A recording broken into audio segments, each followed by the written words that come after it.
baby's home.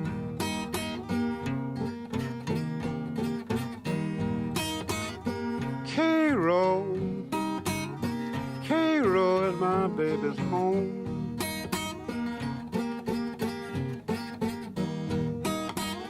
One bad Cairo night won't be long.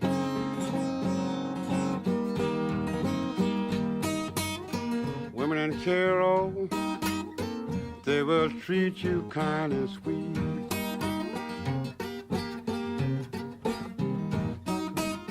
Women in Cairo, they will treat you kind and sweet.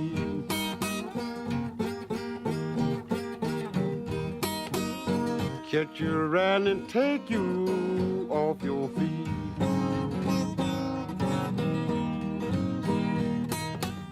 Shoot you, knock you, teach you and cut you too. Shoot you and knock you, teach you and cut you too.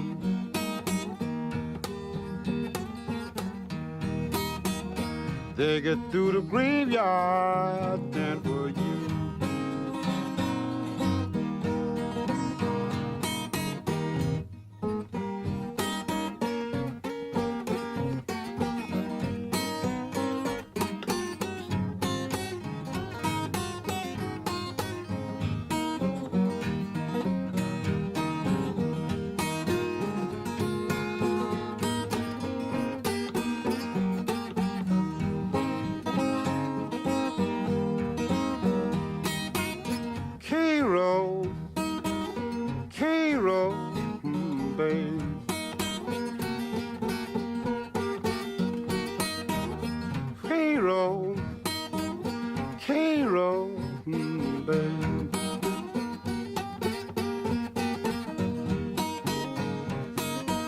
Women in Cairo send you down to your grave.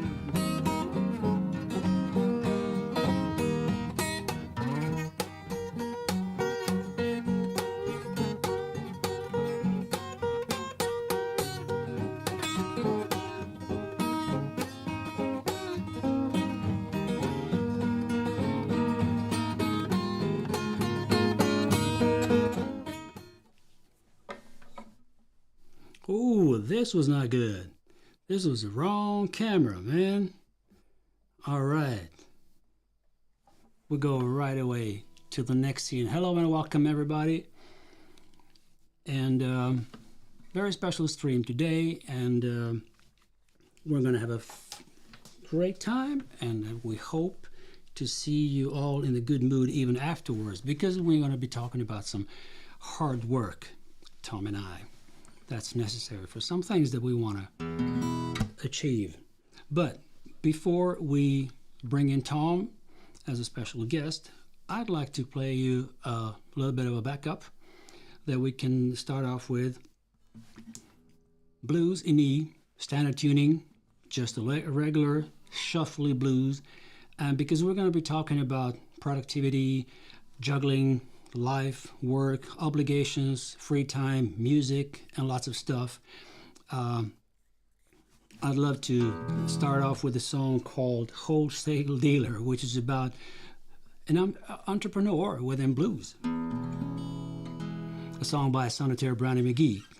So let me just start it off, and I'll sing one verse so that you just get the picture, okay, where is this going and how does it fit all together? And then I'll just go right away to the backup, and you just play your solo on top of it. All of you guys who are new here, these live streams every Monday are about consistency in playing the guitar. We're talking about traditional music, blues, country, hillbilly, and let's play. Let's not talk too much. All right, so more for your money than you buy wholesale. I do more business when I sell retail. Wholesale dealer, daddy, don't you know? Wholesale dealer, daddy, don't you know? I'm a wholesale dealer, baby, and I retail on the side. Now, my father was in the business long before I was born. Now he's retired, I must carry on. Wholesale dealer daddy, don't you know?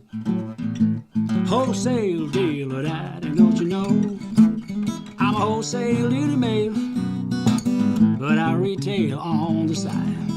All right, your turn now.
All right, the blues back up.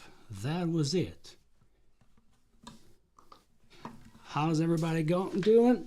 And I see some very, very familiar faces here. Faces, avatars, and commenters. It's great to see you guys. Thanks so much for coming. David, fantastic live stream today. You played piano. Amazing. And you managed to put in some even more fantastic chord changes and shapes in down by the riverside. Inspired. Hello, Paul. Great to see you here. Welcome. Thank you for chiming in. And we got Geir from Norway. As usual, I don't think you've missed one live stream from the beginning. 45 weeks ago. This is the 45th live stream that I'm doing. Not every week because there were some, tours, some family gatherings and all that, but 45 live streams for a year, it's quite okay. Yeah, that's right. When it just poof, you got it on. And a big one. Yeah. Cane Treble, all right. All the way from Australia. Great. Thank you.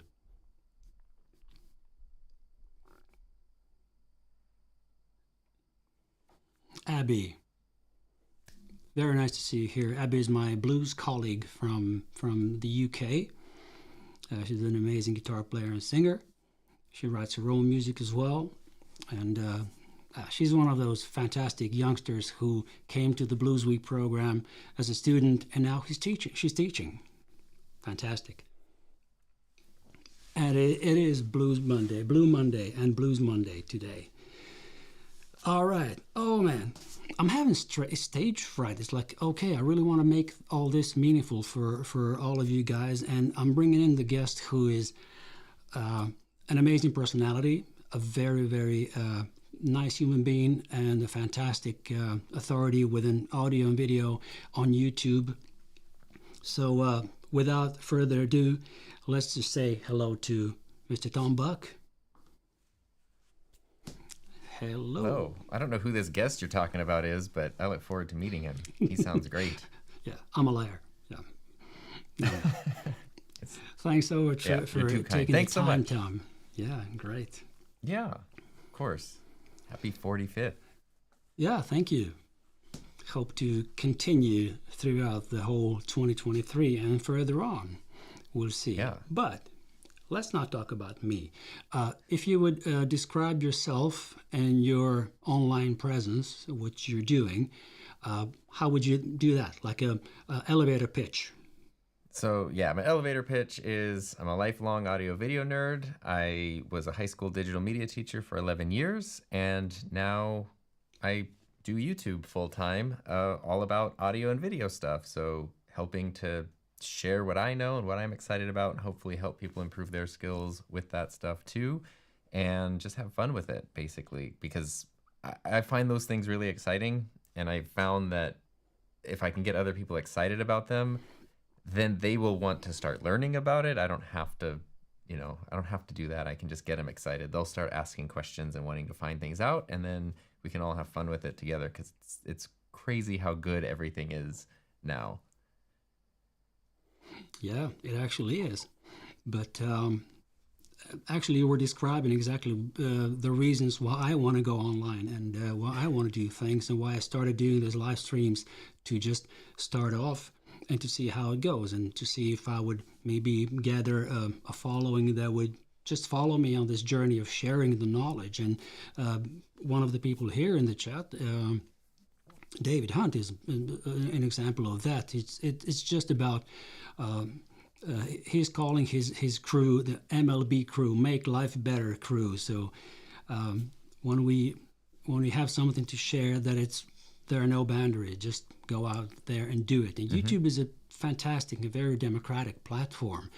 At the same time, while you're really getting a lot of knowledge and a lot of traffic and a lot of buzz on YouTube, it's still you need to be very critical in what you're consuming. I mean, I have to be very critical. So when you're a YouTube consumer, what are your criteria for what's interesting for you? Is it only because you want to see the things that you want to learn from? That is a really good question. I have found, it probably sounds cheesy or like cliche to say, but I'm going to use the word authenticity. When I find a YouTube creator who just feels authentic, it doesn't matter the size of the channel, even the quality of the videos, honestly, like if I can't hear them, that's bad. But if I can basically see what they're talking about and hear what they're saying, I'm good with it. It's when somebody is doing something that they're really excited about, and I can tell that they're not only interested in the thing they're sharing, but they actually had fun making the video and were into whatever the video is that we're watching. That's what gets me really excited. When I can find those channels, those are the ones I keep coming back to and binging, regardless of the niche or the genre. Like, that's the thing that connects me with someone, because that's the most exciting part of YouTube, is the you, right? Like the individual part of it. And I don't really want to just go watch like a late night talk show that has a multi-million-dollar budget and a whole production team. Like, that's television. I want to watch people making and sharing stuff, and that's always what I seek out, honestly. Yeah, great. Let's go back to those 11 years when you became a media teacher. When did you decide that you wanted to do YouTube while you were working full time? And I'm sure you had your other interests, your hobbies, and we'll go back to your drum playing and bass playing as well. Sure, yeah. Yeah, there's a lot. I've always had too many hobbies. Well, not too many. I don't think it's possible to have too many, but No. definitely like more than a sane person should have. But I don't know. There's a lot of stuff to be interested in. Like, so I don't know how to manage all those things. What I do know is I always liked cameras and stuff. Then I also like music. So I started playing guitar and stuff in high school. Not well, but started. And then I was really debating if I wanted to go into like film school, because I wanted to make movies. It was too unstable for me. I wanted some sort of stability, and that I knew I was going to have to work for like 10 or 15 years before I could even have some kind of consistent income where I didn't have to have an apartment with 4 other people or something. And it was a weird time, like the early 2000s. It was just, everything was up in the air.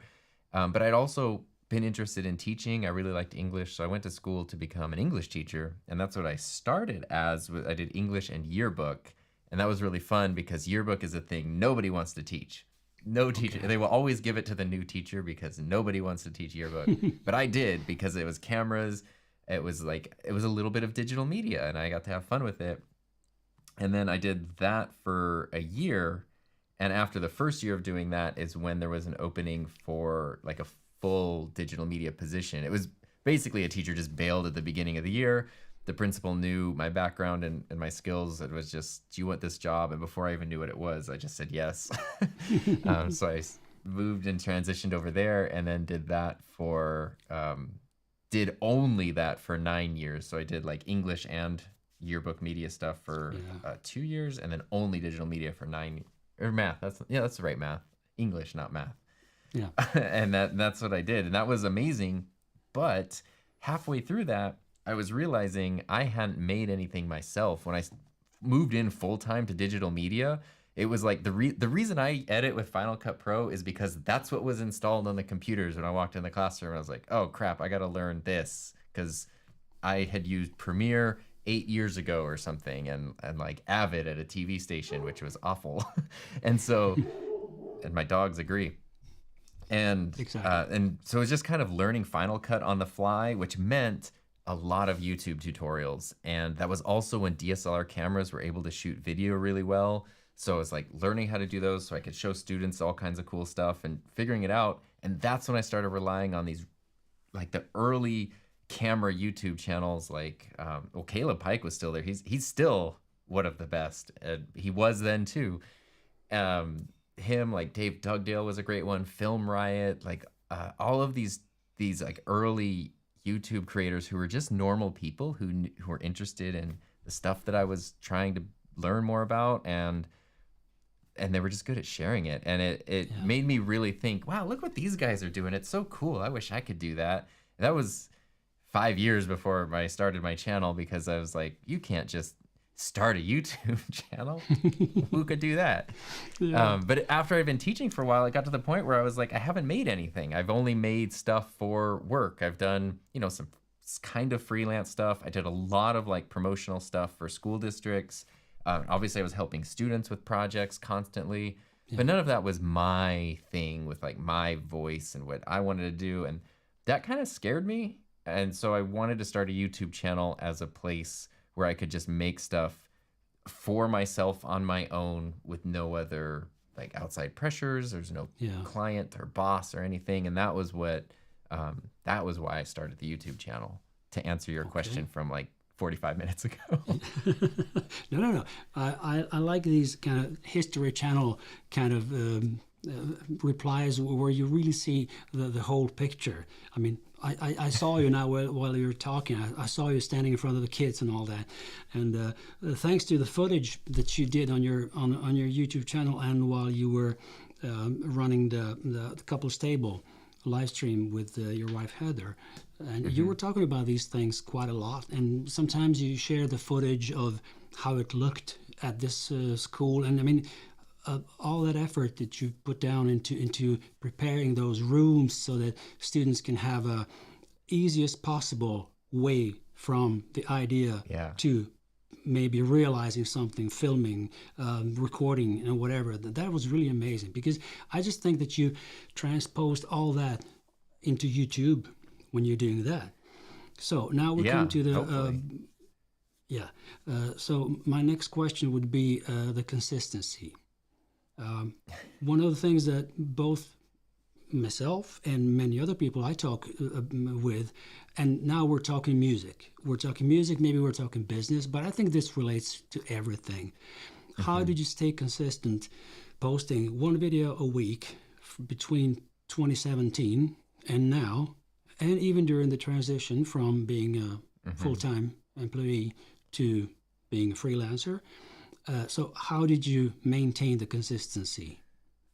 That's a very good question. I think it's sort of like I have this. I know there has been, rightfully so, a lot of pushback against like hustle culture, rise and grind, bro. Like, just get it. Yeah. I hate that stuff. I'm not interested in that stuff at all. I think it's unhealthy, but I do admire persistence and grit and stick-to-itiveness when it's on somebody's terms, not when it's like an unhealthy degree. And one thing that I had to learn, I was fortunate enough, because I was born in the mid-'80s, I was fortunate enough to graduate college I graduated right at the middle of the Great Recession when they were just firing teachers and there was no money and no jobs. And it was like, cool. I don't know what to do exactly. And so I was thinking for a while of going to art school and just getting a different degree or trying to figure something out. And I had been good through school of like, this is what I have to do, I'm going to do it. And now this is what I have to do and I'm going to do it.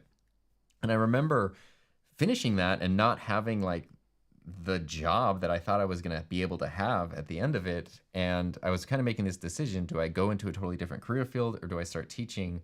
And I remember I got accepted into the Art Center College of Design, which is an art school in Pasadena, California. It's like one of the best art schools in the world. And I don't know how they accepted me. Enrollment must have been super low that year. And I was really excited to go there, but I was also thinking that's going to be a couple more years to get a degree, and there's no guarantee of a job after that either. Exactly. And yeah, and I was like, okay, I could go into a teaching program. I get my teaching credential. I could even get a master's degree in education, and that won't guarantee a job, but it'll be a lot more likely that there will be a job there, and it'll also be a lot less expensive to do that. And I remember going to the art school and visiting it, and it's like the coolest, most awesome campus in the world. It's the best place. I was only dreaming about like I could come here every day. And then I remember going to the teaching credential program, like their administration office, to see what that was about. And it was like stained carpet. There was a dying plant in the corner. My chair was like lopsided and wobbling the whole time. Like the light is burnt out. It was so sad. And I was like, okay, I'm going to put aside the glamour part of this because this place is not winning. And I'm going to look at the long picture and go, what do I want to do here? If I actually want to be a teacher, because I think that's the career field I would do well in, and I think it would like ultimately lead to some kind of stability, this is where I need to be. And that means I'm just going to do whatever I need to do, no matter how much it sucks. And yeah. I kind of just knew like, well, that means I'm not going to have any social life, any personal life for a long time now. And that's okay. And that's what I did. And so that consistency, like that is something a crazy person would also do. But as long as you know why you're doing it, I think it's easier to make those decisions. So when it came to YouTube, it was sort of similar where it was, this is something I really want to do. As soon as I started creating, I started having so much fun and learning so much and meeting so many. I met my wife on YouTube, and it was like, okay, I want to do more, and this needs to be a priority for me because it's not going to grow if I don't keep doing it. Like I'm not going to get better at it. The channel's not going to do well, and so it just needed to be it's a non-negotiable thing. Like you're constantly putting stuff out. There's been sort of like different specific upload schedules, but it's always been at least one video a week, and it's been the current schedule for almost 4 years at this point.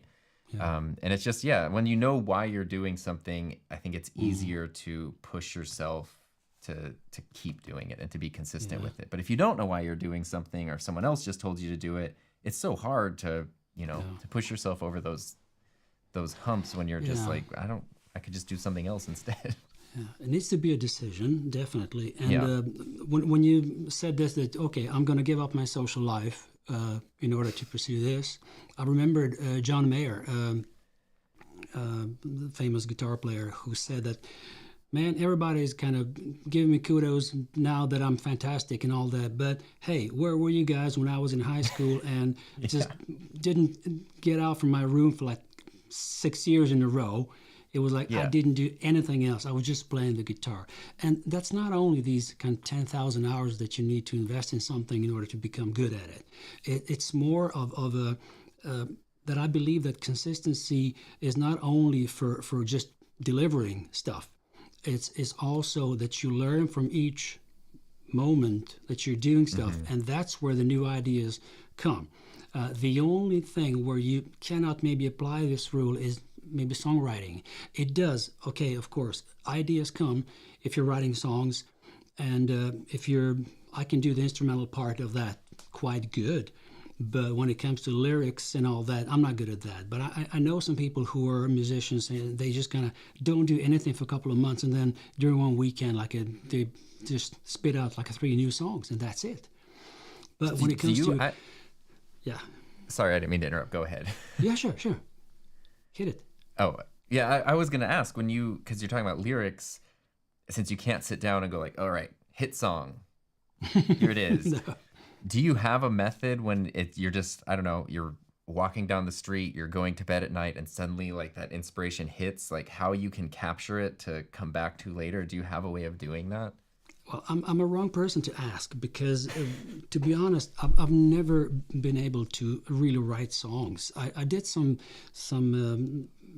film music, some scores together with other people. I used to work as a studio musician. I was a tour musician. I was backing up somebody else, and I was always good at those things, but not really composing. I have, I think, 3 or 4 instrumentals over the whole career, which is like 40 years, which is not really a good turnaround. But basically, I can speak for other people who I know who are like that. And there's this special way of composing that a lot of people in the States are utilizing, which means they sit down no matter 9 o'clock in the morning after you've had your breakfast, or you're going to have a breakfast, and after that, between 10 and 12, you are writing, which means you're writing songs, and you're writing 10 lousy songs, and then the next day you're going to do 10 more, and after a week or 2, you'll start producing. And I could never force myself into that, but I could always force myself into just sitting down and playing and getting better at the instrument. So I'm more of a guitar player than I'm a composer, so there's no real answer to that. But if I can continue with the torture, let me ask you about the routines. Do you have any routines which are, because in the beginning when you were working full time, a lot of times, because I'm in that skin since like 14 years back, I used to be a freelancer full time for more than 25 years, and then I got this job in order just to stay with my kids more than I could before, because I was just on tour all the time. So my reason for getting a steady job was kids, family. But then when I got this position, right, there was a lot of my time that was kind of directed by others, and there was a schedule. There were these like 8 hours divided into whatever sections there are. They're very specific from job to job. So in your case, how was your schedule different while you were working full time and now? Do you have routines? Yeah. Do you do some things on specific days? Are you that kind of granular, or are you a little bit more kind of freelance, free about all this? I don't think anyone's ever called me free and easygoing, so I'm definitely more like structured. Okay. Yeah, teaching is hard because you and I were talking before this. If you know a teacher, the school day might only run like 6 hours or 7 hours, but that is not what they're working. They're working nights, they're working weekends, they're working during summer break. A lot of that is unpaid. For me in the program I was running, it was so many like student trips and extracurricular activities and advising organizations, and like it was absurd. So that kind of took over everything. And then a big part of it was it was almost like when I was back in college of just, well, I'm going to sacrifice my social life to do this thing over here. And so what that means is I kind of knew like the weekends are times when I can usually be able to film a video, and I can maybe start editing it or edit it like a couple afternoons, like film it on Saturday or Sunday, and then edit for a couple hours Monday, Tuesday, Wednesday, and publish a video on Thursday, kind of a thing was sort of how I kind of got things going, which was exhausting because there wasn't much time for anything else. And fortunately, the thing that really helped was having support. If you're just a solo person and you have no family, no kids or anything, it's probably easier, no friends. But if you're not that, if you have a family, if you have kids, that, things become trickier to do that. I was just watching a video from someone who has a family, is a professional broadcaster, and also has 3 YouTube channels. And I noticed that in a screen recording in a video, his like time was like 1 a.m. or something on the screen recording. I was like, that's how you're doing it. You're recording this video at 1 in the morning. Yeah. But fortunately, I met my wife really early on in my YouTube journey. It's like, I know a lot of people in the chat know this story, but one of the things she did was not just support me and go ahead and do it, but in really understanding the time that took, because she did YouTube first, so she knew what goes into it. And even when the channel was super small, even when it wouldn't have mattered if I missed something or was late or didn't record something, she was always very supportive. If I said, I don't think we can go do this thing today because I'd really like to finish this video, she was on board with that and understood that. And there has to be a balance. It wasn't, we never do anything because I'm only doing this, but having people around you that don't make you feel guilty for spending the time on the thing that you're doing, especially when it's new, was really important to me, because when something is big, like, when John Mayer needs to go perform, people are going to be like, of course you got to warm up and practice. But when he's just a high school kid who wants to spend the weekend in his room practicing the guitar, people are like, what are you doing? Like, you're wasting your time. So when things are really small, finding that support where people understand it's about your investment and it's about you and personal growth, that's really important. I don't know a way to to create that. It just depends on the people around you. But for me, that was a huge thing, was having that kind of support. Helped me be able to build a structure, to spend my free time doing this, to then spend all the other time doing work, and to try to then also just have, personal life on top of that. We have a question from Kane Treble. If we keep a book or notepad for those sudden ideas, that means both analog or digital, and I have a take on that one, but how do you do it? I use the Apple Notes app for everything. It's free. It comes on every Apple device, and that is where, I guess you probably can't see, but that's where I just have everything there: video outlines, video ideas. And the reason I love it, I know there's other apps that do this, but it's so simple. It has built-in checklists. It takes no processing power. It takes no space on your computer, and it all syncs between devices. So no matter where I am, what computer I'm on, my phone, iPad, whatever, any idea, I can just quickly throw it there, and it's going to be there. And then I haven't done it lately as much as I'd like to, but I like to ride my bike a lot. And when I'm riding my bike, there's something about the physical activity that just gets ideas going. And so I come up with a lot of good ideas, but I'm kind of stuck. And so I put the voice memo app as like a thing on my watch right here, so I can just, if I'm going, I can quickly do that and make a stupid pun or something, so that I remember how to word it when I'm typing it out later. And that's it. So Apple Notes, that is, I couldn't do anything without Apple Notes. There's a the story continues, but let's say I'm also using an app on my watch. It's called just press record, also an app, and that also syncs with my mobile, and it's very practical. So every time I get an idea, I can just record it, and that's it. So the real problem here is not what we or somebody else is using to. Some people in the chat wrote that they're using Google Keep, which is also great. It's a little bit like a Post-it on your screen, which can just be functional in one of your web browser tabs, and that's it, right? So some people do that. I think the bigger issue is processing of all those notes.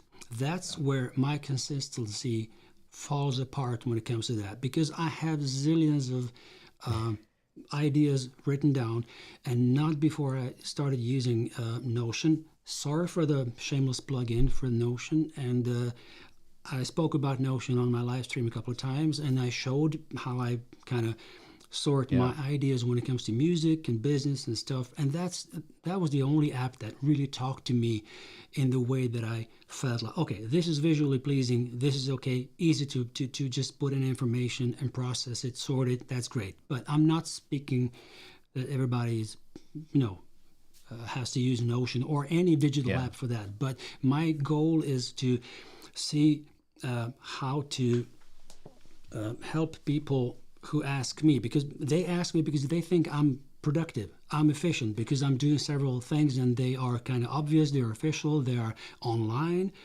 and they think, oh, he's making it, he's great. No, no, no. I'm a chaos. But my problem is processing these loads of ideas that I have. Right now, in front of me on my desk, there's this thick pile of papers that I haven't processed, because the problem with those things is that as soon as you have an idea, there's an obligation as well to process it and to decide, are you going to do it or not? And I went through Getting Things Done method with David Allen in the early 2000s, and I know everything about it. I applied it to 300%. Everything's okay. But my problem is processing of that all information and then deciding on what to do and when to do it. That's where I fall apart. And a lot of my students who come to my workshops, when it comes to music, they say, oh, I have loads of these ideas. I'd like to learn this song and that song and that song. And you're showing me all that. And I have a video on YouTube through this guitar retreat that I'm running. You know, I have 80 some videos. I'm consistent there, right? Maybe because people are paying for that. And I kind of promised them, okay, whatever we do on the retreat, you're going to get a video within a couple of weeks after that. And it's going to be up there wherever you want to access it. And then they tell me, like, look, I know I have that video up there. I know exactly where it is. You sent me the Notion link. Everything is perfect. I'm just not clicking on it. So what makes Don Buck click and really start doing it? That I don't know that I have a clear answer. I think I have a foot in both sides. It comes back to purpose, I guess. So when I know that it's for like my YouTube channel, which is my main thing that I do, usually I know, okay, here's a video I'm going to be working on, or a couple of them. And there's usually like something I'm trying to crack. Maybe it's the approach, the perspective, some goofy wordplay, something about it. And when that idea hits, which might be before bed, I've learned I just need to get it out of my brain. I can't rely on myself to remember it the next day. So then I just put it in the notes app. Okay. Because that's a thing that I'm pretty like actively working on, I know that's the video I need to produce next. I will naturally come back to that note the next day. I do have a longer running thing of like, well, this would be a good idea sometime down the line. And that I just don't put the pressure on myself to do anything with it. I just put the idea there, it hangs out.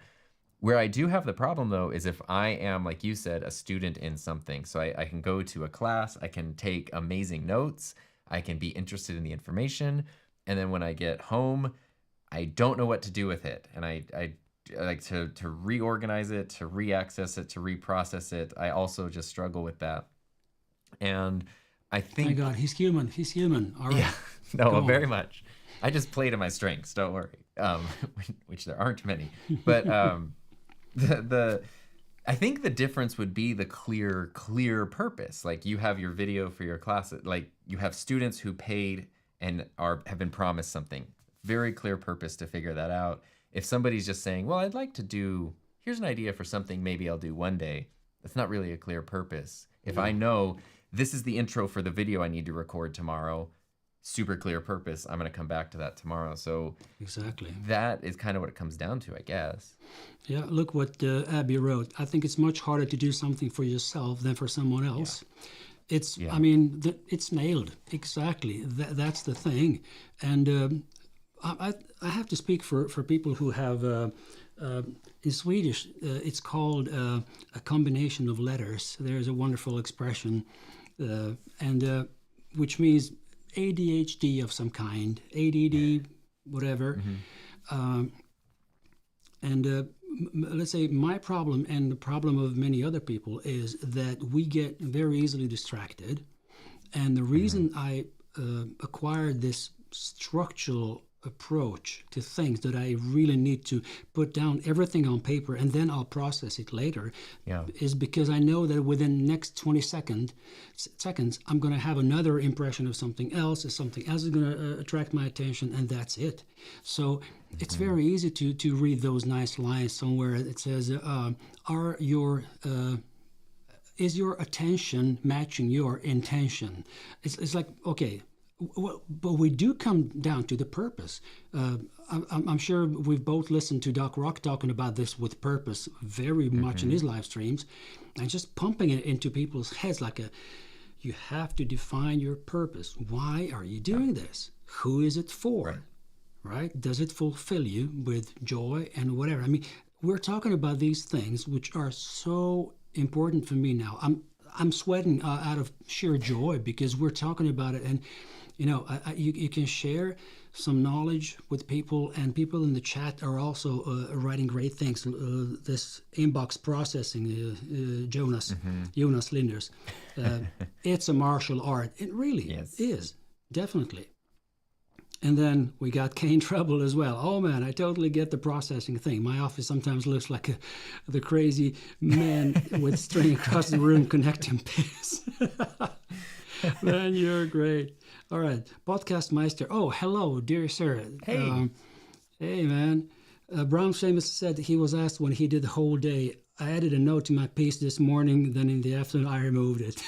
Exactly. All right, man, I just have to give you kudos for a wonderful YouTube channel, Podcast Meister. Look him up, guys. Very knowledgeable YouTuber, and he's got some really nice style to it, and I really enjoy watching his stuff. So, yeah. But anyway, let's get back to this. Let's just go back to the full-time job, because there's this kind of accepted opinion on YouTube. Oh, if you don't leave your day job, you're nothing. People leave their kind of their day jobs after like 60, 70,000 subscribers, and then go full-time on YouTube, and they're really flagged with it, like, look, man, look what I did. It puts everybody else who's like, working 9 to 5 look like idiots. Maybe not, it doesn't really affect me, but I notice it. And it's like, why? If somebody has his call in life to do this between 9 and 5 and then have free time to do whatever they want, that's fantastic. That's perfect. Yeah. But what were the positive aspects of your full-time employment at the time when you had it, before the dilemma, before the YouTube? What was really good about it? There's this amazing thing called a salary and health benefits. Oh God, okay. In the land where I come from, when we get sick, we try to avoid going to the doctor as long as possible because it's going to be expensive. And I had a job that provided pretty decent health insurance. It provided a salary, which I thought was fair. When I started teaching, I had a master's degree and a teaching credential. I started at, I think it was $45,000 or $48,000 a year, which at 25 years old was awesome. I was very happy with that. And after 11 years with another credential added, I think I was at $93,000 a year, which I live in California, so cost of living is a bit higher than elsewhere.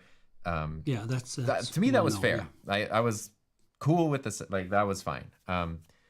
It could never go any higher, but it would also never go lower. So I knew, like, didn't matter. At the end of the month, that paycheck to the penny is going to be the same every time. And that's amazing. That's a really nice freedom to, then there's no pressure on the thing that you're making. So that's the biggest benefit, is the thing that you're spending your extra time on, it doesn't have that pressure on it to support you and pay for everything and be successful by generating revenue. It can be successful because it exists, because you made it, and that's it. And there's a lot more freedom to experiment. It's a lot more freedom to, to shift things around if you need to.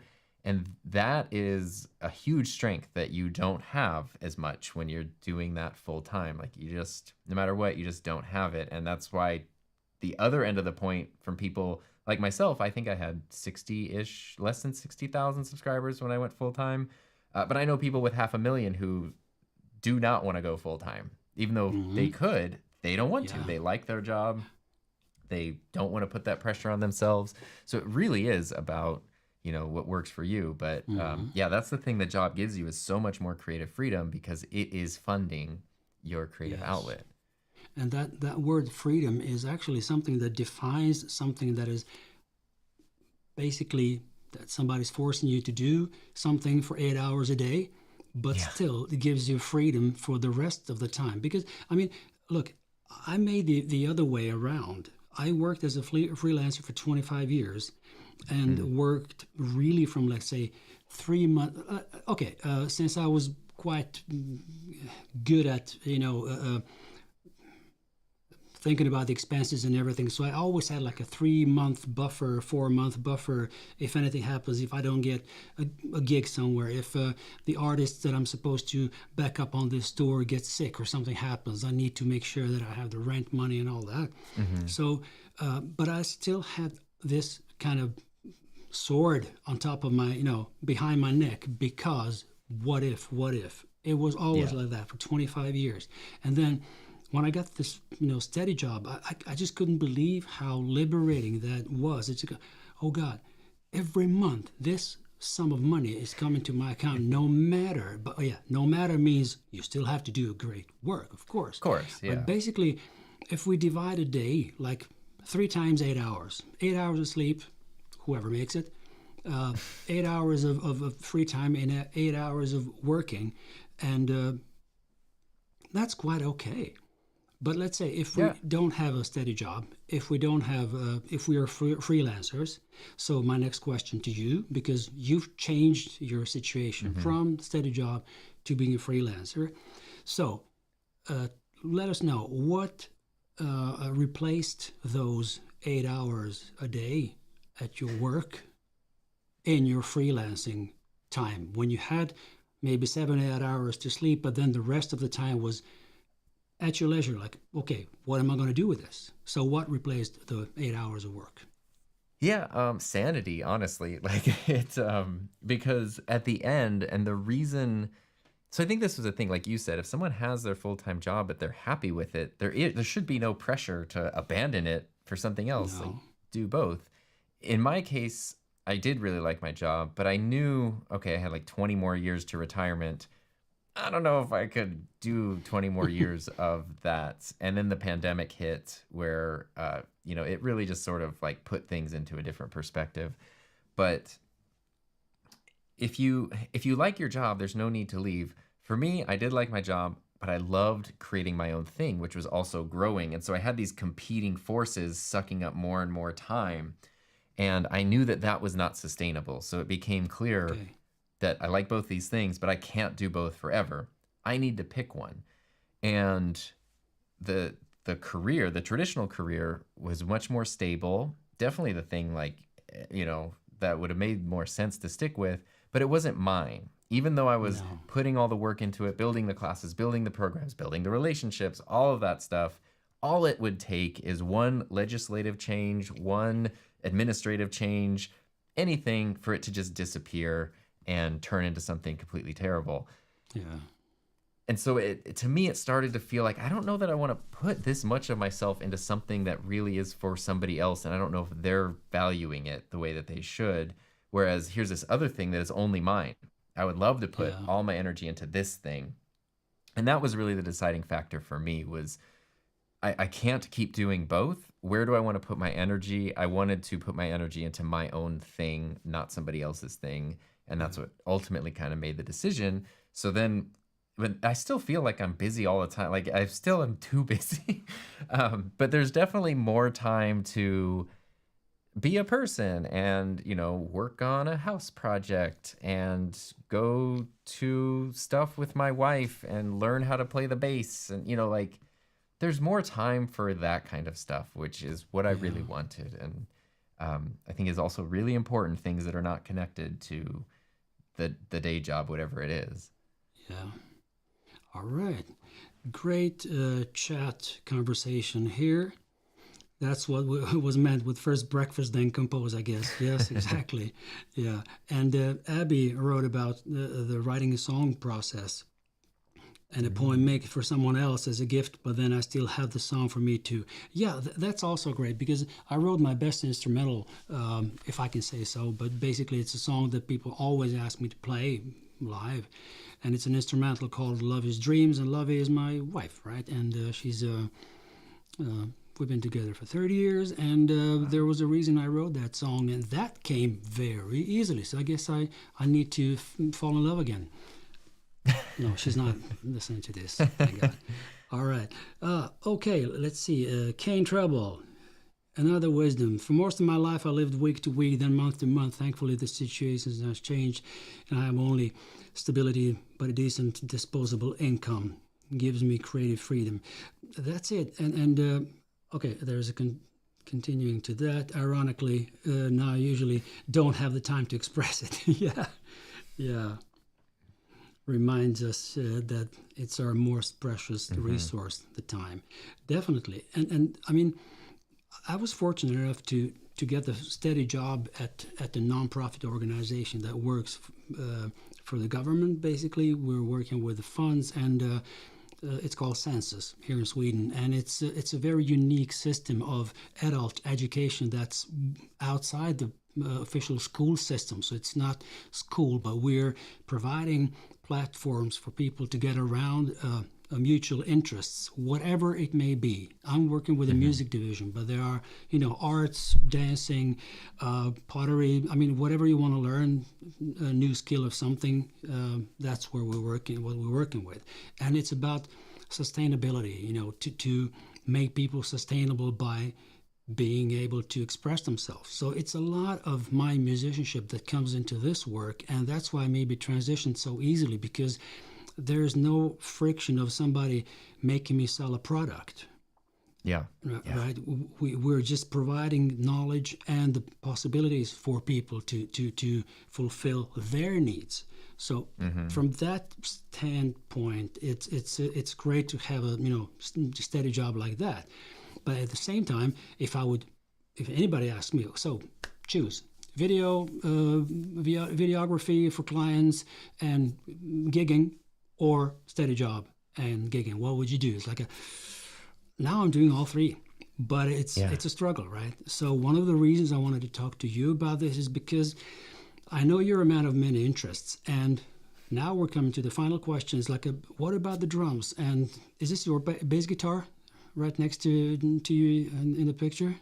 That's not your bass guitar.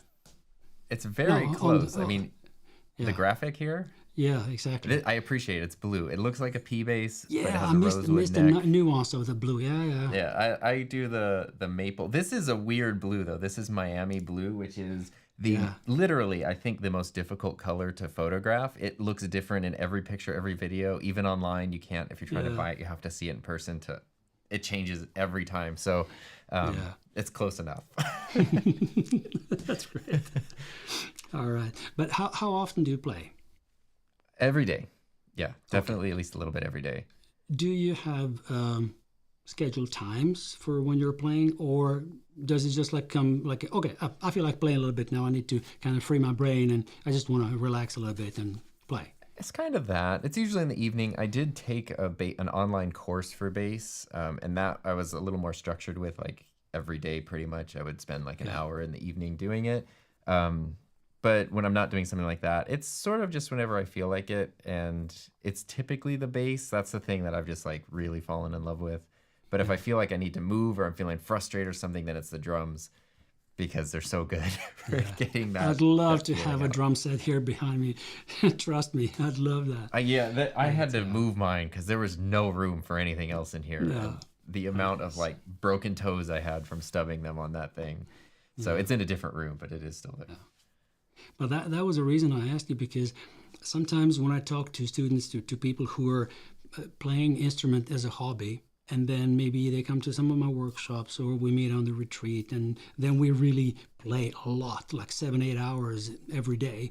But then they get home and they go, how should I structure this? I always say it's very individual. Some people really enjoy. I myself am like that. I really like time blocking, and if I see something in the calendar and I decide I'm going to do it, and I have a reminder 15 minutes prior to that, then I'm more likely to do it. So there are some studio jobs that I have booked, and those things I really nail down, and I never miss schedule, and I really do it. But if you're a hobbyist and you just play, I always advise people to try to test it. Let's say do it for a month, 20 minutes a day after the evening meal, before you start watching television, before you get too comfortable or whatever, or right after you come back from work, or maybe in the morning before you go to work. But kind of assign a little bit of the time every day, it's much better than to play for 3 hours on a Saturday evening. So it's Right. like, Yeah. yeah. So you're And doing make it it basically every accessible. day. Basically every day. And one thing I did was I have a bunch of guitars, even though like now I pretty much only play the bass. But I have this bass, which is amazing, and then I also have a way less expensive one that I got years ago that I moved out to just sort of like our main room in our house. It's just sort of in the corner there. Yeah. Because if it happens to get bumped by a dog or something, it wouldn't be the end of the world. But it's Yeah. just always there. And so there's so many times throughout the day, even if like we're going somewhere and I'm waiting for like my wife to put her shoes on or something, I can grab the bass and like play a scale or just whatever. Like it's just always there to grab if I don't know what I'm doing or feeling antsy. It's just there's zero friction between me and playing at least something a little bit on the instrument. And that's been huge. I didn't realize what a difference it would make to not have to come in here and turn on a thing and plug in a thing, but just grab and go. Yeah. All the difference in the world. Oh yeah, and I'm very much the same. I have my instruments in this room because it's my studio and everything. But still, if I had them in their cases, and now some people say that, oh look, it's oh, I just dropped my mouse. Okay, but I mean. It's about humidity now during the winter. It's very dry and all that. So I got me a humidifier just to be able to maintain these like 35-45% of humidity so that I can have my guitars always ready for an idea or something. Oh, let me grab my mouse. Of course. Yeah. Fortunately, I live in the Southern California desert. It's kind of always dry, so there's no like... Temperature change the guitars a little bit, but it's pretty mild, so there's like not an issue with just leaving everything out. I'm really grateful for. Yeah, I almost envy you for that, but okay. All right, let's go to the chat for a second. Jonas says, I find myself always being poor, either in terms of money or in terms of time. Half-empty type of guy. Yeah. As long as not half empty head, there's a way. Yeah, good. So, all right, here's a question from Abby. How do you maintain a sense of discipline and structure your time as a freelancer when you're only imposing your own deadlines on yourself that you can just break, or you lose your sense of purpose? Yeah. That's definitely a tough one. I mean, just for me personally, it's just making it as though there is no option. It's not a thing that I decided to do. It is a thing I have to do. Not in a bad way. Your purpose decided it, right? Or my purpose decided it. And even though there's not a boss, there kind of is. There are people who have gotten used to, getting videos or podcasts at certain times. So I feel like that's enough of a push to make sure that I need to get something done. I don't want to be disappointing. I don't want to, that's kind of enough, I guess. And it all comes back to purpose. I didn't realize how much seriously that it's all the purpose drives everything. Yeah. Okay, let's see. Podcast Meister says 20 plus years in 95. Yeah. Biggest stress would probably be the variability of income. Yeah. Mm-hmm. Yeah. Yeah, it's true. And so, I mean, some jobs are not so consistent, and some people just change jobs often, just want new challenges every time. Yeah. And of course it is like that. David says, remove the barriers. I would add to that, remove the obstacles and remove the distraction as much as you can, and myself included, because Abby's question is really nailing it in the second sentence where it says, imposing your own deadlines on yourself that you can just break. I'm breaking my deadlines every time when it's not something connected to work. I don't want to be that rude to say if I'm not getting paid for it. It's not that, but I mean, I really, when it comes to learning from this conversation, both myself and maybe somebody else, it's about this purpose.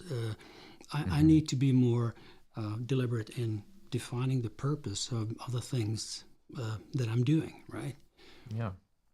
And maybe that could be a good closing line for today. I really kept you for exactly an hour now. And I really thank you for your time, Tom. And if maybe guys would like to ask some more questions, we'll have some a couple of more minutes before I pick up my guitar because I have a lick that I'd like to play as a lick of the week. It's going to take like 25 seconds, but it's going to be there on YouTube for you later on to come back to it. Awesome. So let me just grab that one.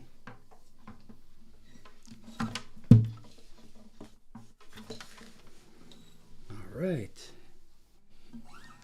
Guys, you know, if I start playing, I'll have to remove Tom from the picture because it's another scene in this. It's fine.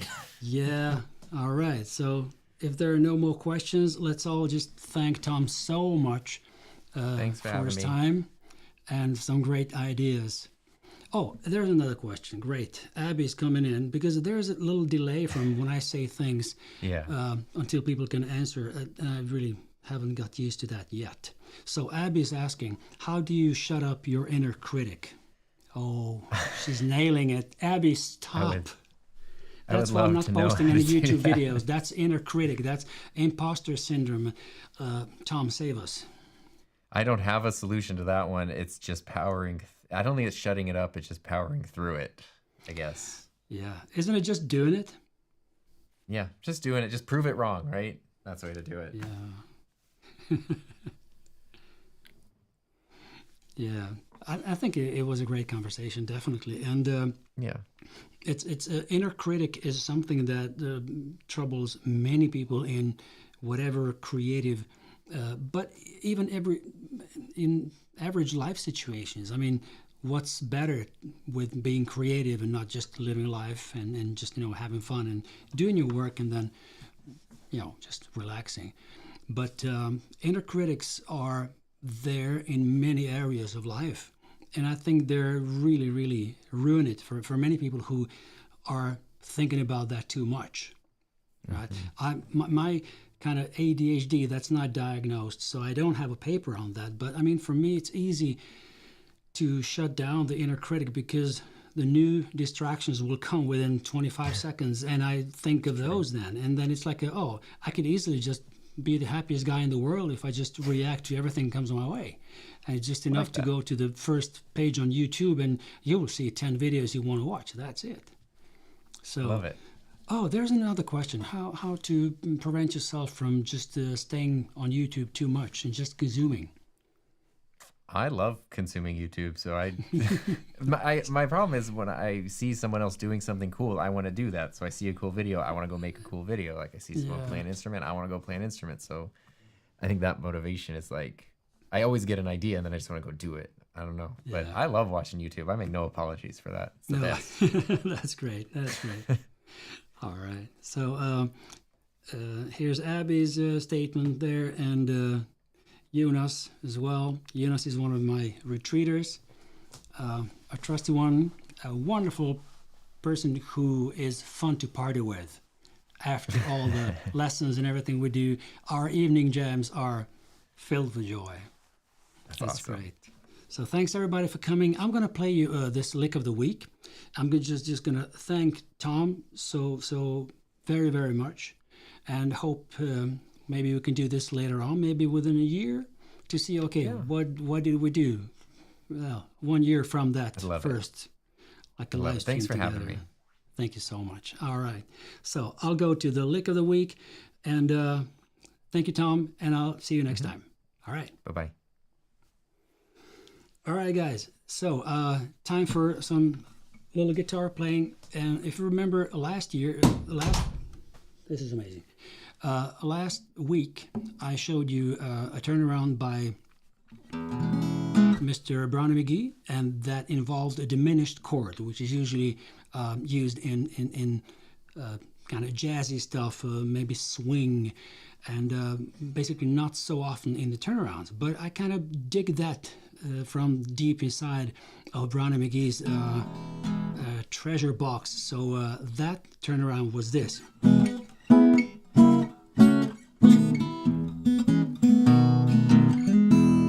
Right? So we just nailed the chord, which is E on the 4th fret here, and then we got the diminished, and then we had this A, form of A chord, but with a 3rd on the basses.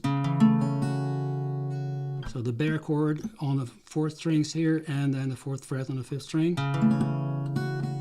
Then the B chord, but without the 1st string pressed down, just like this. And then we got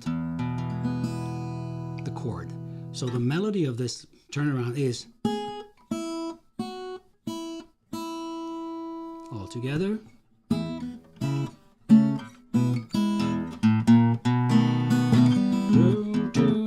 Then we go there. So the turnaround in blues is usually 2 measures. 1, 2, 3, 4, 2, 2, 3, 4. And that comes like a 1, 1, 2, 3, 4, 1, 2, 3, 4.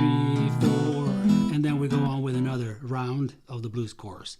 So within this time, within these 2 measures, we don't have to play much. Sometimes it's enough with a lick. So I'm giving you a very simple lick on the 8th fret with your middle finger on the 2nd string, and then you also press the 7th fret of the 1st string, those 2, but you bend the 2nd string just a little bit up, like a, right? There is a lick with this that you can use in your solos or whatever. It's like a,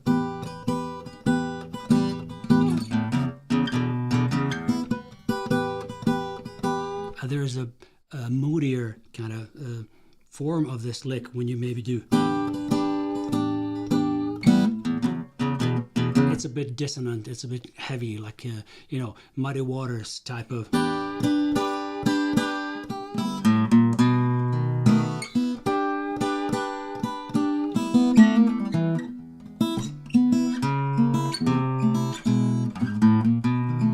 So finally, to the lick. So I'm just using a part of this lick here on the 7th and 8th fret. And so I just do this. When I come to I want to tell you, baby, tell you what it's all about. And then you go on. So within those 2 measures, you can play some very simple licks here, just staying on these 2 frets, like between the 7th and 9th, that's it. So this is 2 bends. And then 9th fret on the 1st string. Oh, sorry. And then open 1st string, and then 7th, 2nd fret, 2nd string on the 8th fret, bend, and then play the open string again, and then bass, or any other combinations. Or and why do I always end on the 1st string open? Because since I don't have to fret anything, I'll have enough time to go back to the chord and the basses and to be able to do this. And this part of playing the B chord here can also be replaced by doing it a little bit different, like a.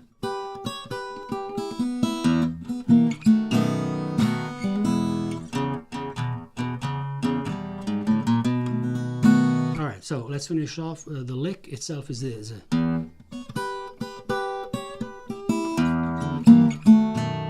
Or.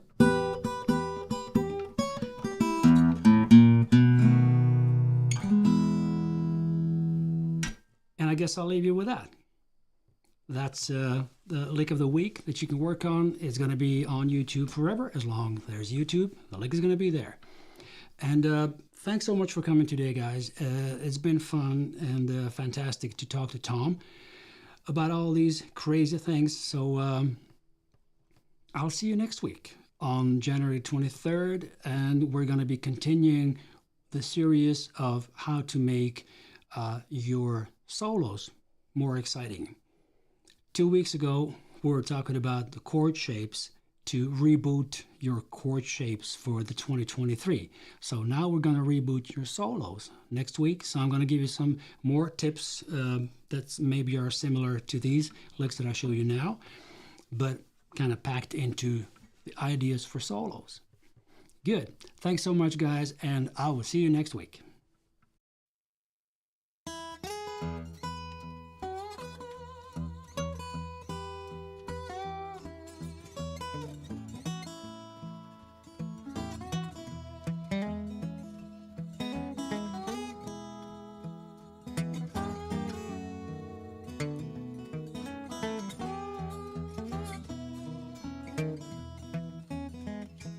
it was in spring, one sunny day. My sweetheart left me, Lord, she went away. Now she's gone, and I don't worry, but I'm sitting on top of the world. Ex could call me up, down and out by soul. Said, come back, Daddy, Lord, I need you so. Now she's gone, and I don't worry, 'cause I'm sitting on top of the world.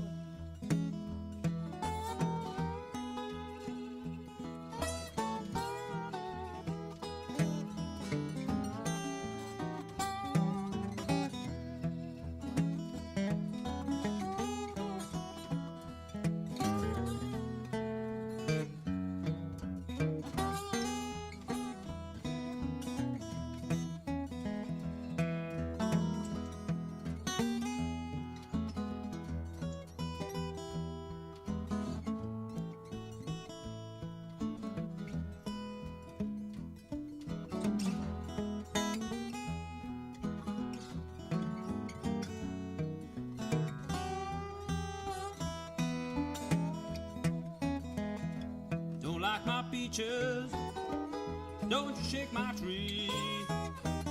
Get out of my orchard, let my peaches be. Now she's gone, I don't worry, but I'm sitting on top of the world.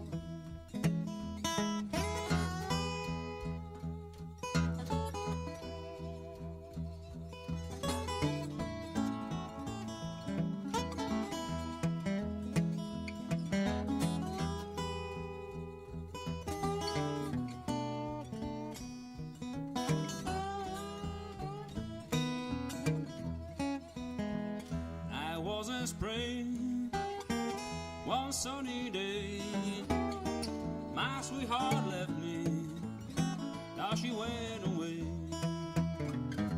Now she's gone, I don't worry, but I'm sitting on top of the world.